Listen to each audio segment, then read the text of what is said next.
to your heart will change your life. Hear it, receive it, let it guard your heart. Speak it and do it, turn your life around, oh. Pastor Chris Oyakhilome. Todos os direitos reservados à Love World Publishing, localizada em Lagos, Nigéria. Esta é uma iniciativa da Sozo Produções, com fins exclusivamente educacionais e de acesso para pessoas com quaisquer tipos de deficiência. Glória a Deus! Eu quero compartilhar algumas coisas. Jesus veio a este mundo por uma razão.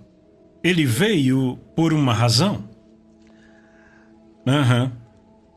Sabem, muitas vezes, muitos cristãos se esquecem ou são ignorantes de quem realmente são, o que pertence a eles e do que eles podem fazer.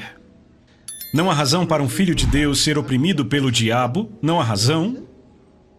Em outras palavras, não há razão para isso, não deveria acontecer. O diabo não pode te oprimir a não ser com a sua permissão.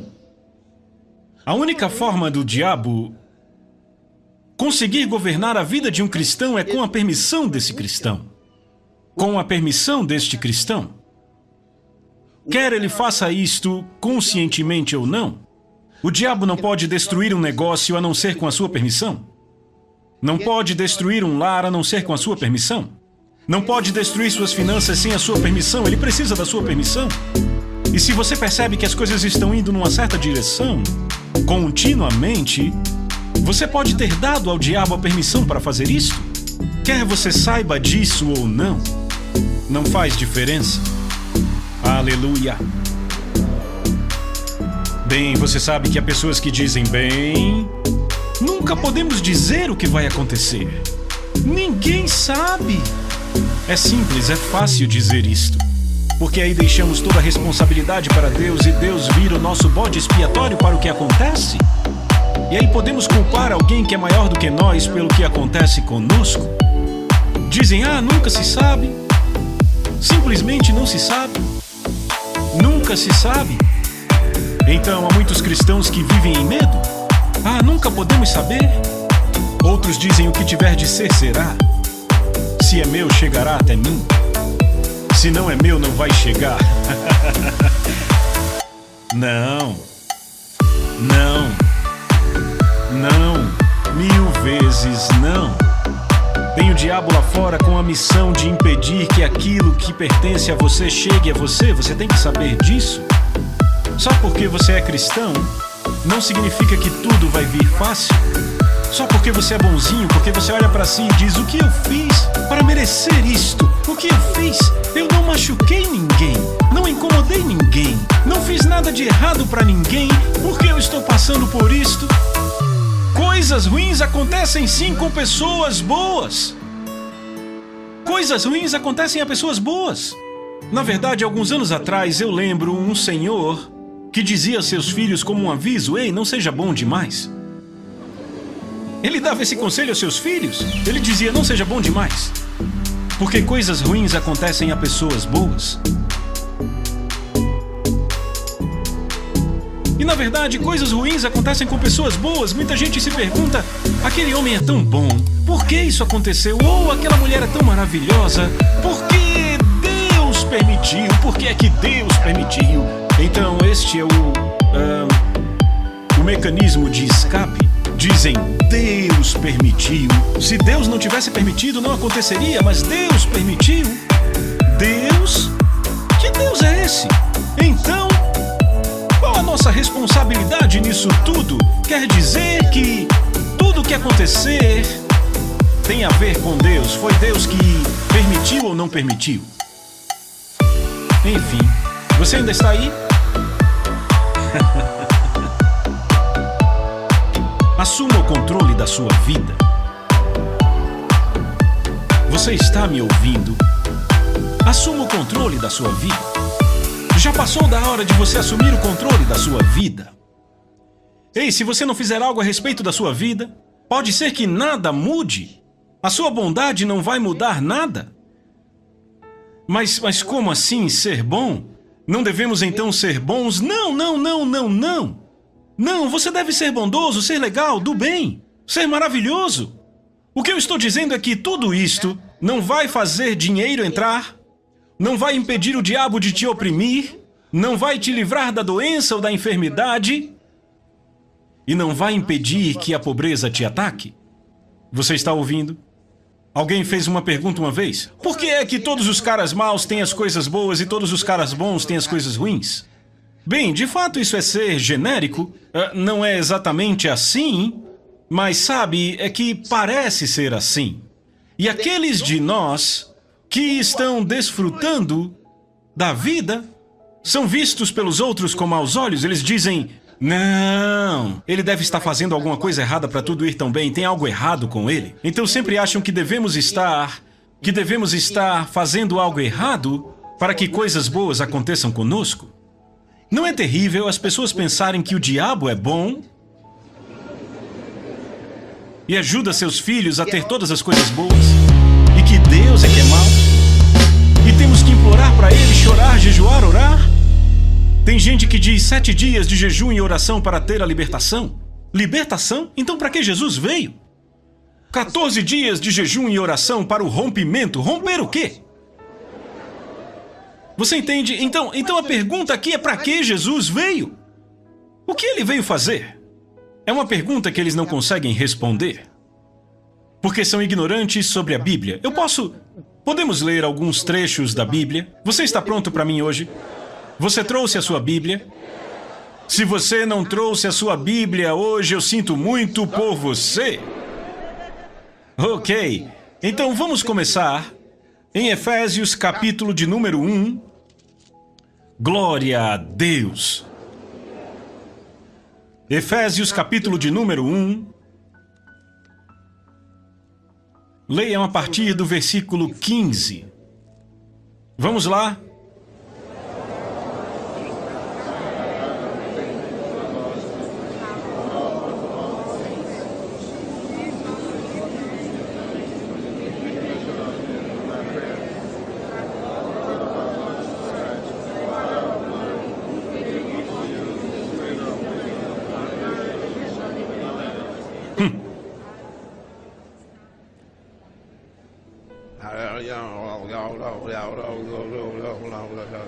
Eu nem sei o que você falou, você está lendo mesmo?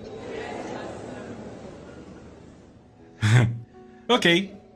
Pelo que ouvindo eu também, era o que você estava lendo? A fé que entre vós há no Senhor Jesus e o vosso amor para com todos os santos, não cesso de dar graças por vós, fazendo menção de vós em minhas orações, para que o Deus do nosso Senhor Jesus Cristo, o Pai da glória, vos dê o espírito de sabedoria e de revelação no conhecimento dele, tendo os olhos do vosso entendimento iluminados. Ei, esse é um trecho da Bíblia que você tem que estudar para si mesmo. Você entende? Depois do culto, arranje tempo para estudar esses trechos que eu vou ler para você. Medite neles e receba entendimento para si mesmo. Certo? Ok, versículo 18. Tendo os olhos do vosso entendimento iluminados, para que saibais qual é a esperança do seu chamado, quais as riquezas da glória da sua herança nos santos, e qual a suprema, notem o versículo 19, qual é a suprema grandeza do seu poder sobre nós, os que cremos, segundo a operação do seu grande poder, que manifestou em Cristo, ou seja, que demonstrou em Cristo, quando ressuscitou dos mortos e o colocou à sua própria direita nos lugares celestiais, muito acima de todo principado e poder e potestade e domínio, e todo nome que se nomeia não só neste mundo, mas também no que há de vir. E colocou todas as coisas sob seus pés, e o fez ser cabeça sobre todas as coisas para a igreja, que é o seu corpo, a plenitude daquele que preenche tudo em todos. Louvado seja Deus. Ele diz o poder, seu grande poder, direcionado para nós. Foi este poder que o ressuscitou dos mortos e o fez assentar à direita de Deus. Não é do lado direito, é à destra de Deus, não do lado direito. Quando você diz esse homem é o meu braço direito, significa que esse homem senta do lado direito da sua cadeira? Significa o seu homem de autoridade? O homem sobre quem você investiu a autoridade? Então, quando dizemos que Jesus está sentado à destra de Deus, não é o mesmo que dizer que ele está sentado do lado direito de Deus. Aí colocam Deus, Papai Deus assim, Jesus do seu lado direito e o Espírito Santo como uma pomba voando sobre sua cabeça. Ah, isso está errado. Glória a Deus. Deus tem um só corpo. Jesus é a imagem expressa da pessoa dele. Então no céu você não vai ver Jesus e Deus, o Pai e o Espírito Santo? Não, você vê Deus em Jesus. Na terra, ele está na igreja. Não no prédio, no povo dele, nos seus filhos. Você não acabou de ler? Leia o 22 de novo. E colocou todas as coisas sob seus pés e o fez ser cabeça sobre todas as coisas para a igreja, que é o seu corpo. A plenitude daquele, aleluia!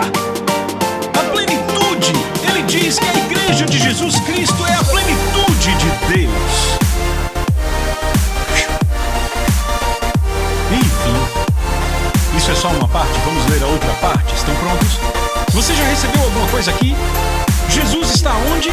Muito acima de todo principado e poder e potestade e domínio, e de todo nome que se nomeia, não só neste mundo, mas também no que há de vir. Glória a Deus! Uau! Hebreus capítulo 2.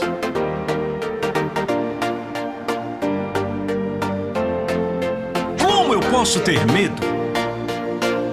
Meu Deus! Hebreus capítulo 2. Você achou? Leia o versículo 14. 2, leia. O 14 e o 15, certo? Leia.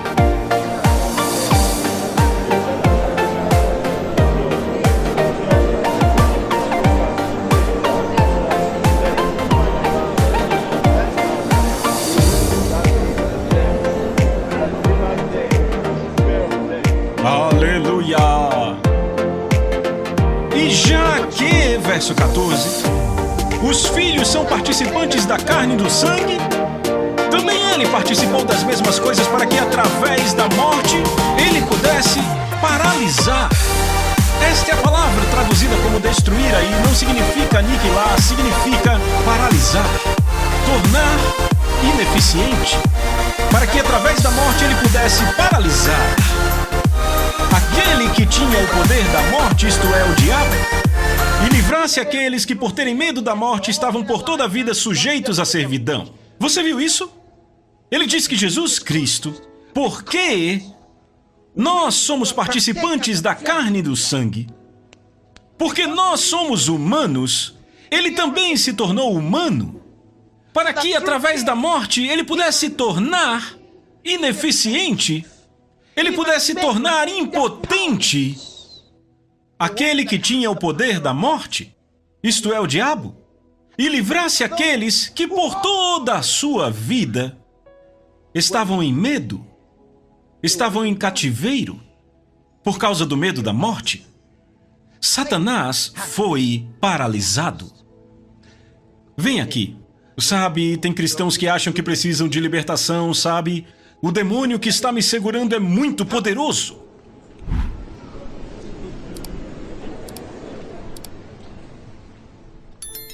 Oh, eu lamentei por um homem, ele me disse algo, ele disse, Pastor Chris, eu preciso de libertação. Eu disse, você pode se libertar? Ele disse, não. Ele disse, porque ninguém que já foi amarrado pelo diabo jamais se libertou sozinho. Nas Escrituras. Oh, eu senti aquelas lágrimas como se caíssem dos meus olhos. Porque ele só conhecia uma parte da verdade. E não conhecia o que Pedro chamou de presente verdade. É como alguém chegar e dizer, o presidente da República Federativa da Nigéria é Olusegun Obasanjo. Ou ele diz que o presidente dos Estados Unidos é George Bush. Isto foi verdade. Não é mais verdade. Existe uma verdade presente. Você pegou? Então muitos crentes estão vivendo na verdade do passado, não na verdade presente. É verdade que ninguém que já foi amarrado pelo diabo jamais pôde libertar a si mesmo. Isto foi verdade. Mas quer saber? A verdade presente é que este mesmo diabo foi paralisado por Jesus e não pode mais manter ninguém em cativeiro dos que proclamam o nome de Jesus. Você simplesmente saiu. Ele não pode mais te segurar. Você já saiu. Você já saiu do cativeiro dele. Ele não pode te segurar. Não pode te impedir de sair. A única forma de ele te impedir é mentindo para você, dizendo que você está em cativeiro. É a única. Se você acreditar nas mentiras dele, então você sentirá o cativeiro. Então você verá o cativeiro. Mas Jesus disse: e conhecereis a verdade, e a verdade te libertará. E não é te deixar livre, é te tornar livre. Você pegou? Tem muitos por aí que estão debaixo do chicote do diabo, sofrendo tanto para nada, porque foram enganados, pensando que a velha verdade ainda está lá. Sabem, um homem muitos anos atrás fez uma experiência com um inseto, colocou aquele inseto em um tipo de garrafa ou jarro, e o inseto ficou tentando sair. Ele pulava, chegava na borda e caía de novo. E ele continuava tentando sair, pulava, batia na tampa e voltava durante muito tempo, até que o inseto ficou condicionado a aceitar que havia algo ali, e aí ele tirou a tampa. Sabe o que o inseto fez? Continuou a pular naquele nível e cair. Pulava até o nível da tampa e caía, mas não tinha mais tampa. O inseto não conhecia a verdade presente. Pegaram? É assim que muitos crentes estão. É assim que estão. Aleluia. Ele já os libertou do cativeiro onde estavam por toda a vida em servidão por causa do medo da morte.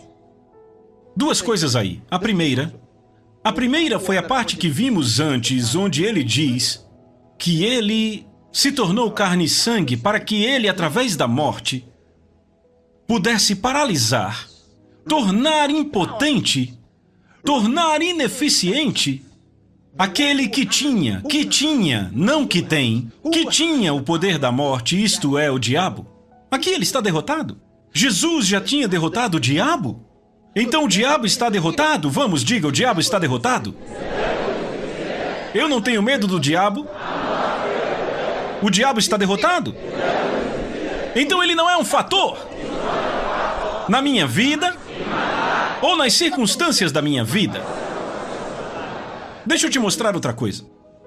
Eu espero que vocês entendam, temos que passar por isso bem rápido, bem rápido, bem rápido.